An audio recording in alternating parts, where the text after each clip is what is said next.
السلام علیکم۔ کراچی میں مسلسل تیسرے سال بھی معمول سے زیادہ اور شدید سردیاں متوقع، کراچی والے احتیاط کریں۔ کیا آپ حالات حاضرہ سے آگاہی حاصل کرنا چاہتے ہیں؟ خبر کے پیچھے چھپے اصل حقائق جاننا چاہتے ہیں تو ابھی سبسکرائب کیجئے جلمل پاکستان کو اور ساتھ ہی گھنٹی کے نشان پر کلک کر دیں۔ آپ کو بتاتے چلیں کہ موسم آہستہ آہستہ تبدیل ہو رہا ہے اور اب شمال کی خشک اور آلودہ گرد آلود ہوائیں چل رہی ہیں۔ ان آلودہ ہواؤں کے سبب نزلہ، زکام، کھانسی، آنکھوں میں جلن ہو سکتی ہے، لہٰذا احتیاط کریں۔ گھر سے باہر نکلے تو ماسک لازمی پہنیں۔ کراچی میں اگلے 3 روز کے دوران مغربی سسٹم کے زیر اثر رات گئے اور صبح کے اوقات میں دھند پڑنے کا امکان ہے۔ کھلے اور میدانی علاقوں میں دھند کی شدت زیادہ ہو سکتی ہے، لہٰذا اس دوران گاڑی آہستہ چلائیں۔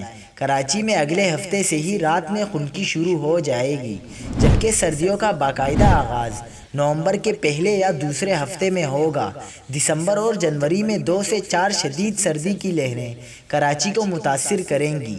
اس دوران شمال سے سائبیریا کی یخ بستہ ہواؤں کا بھی راج رہے گا۔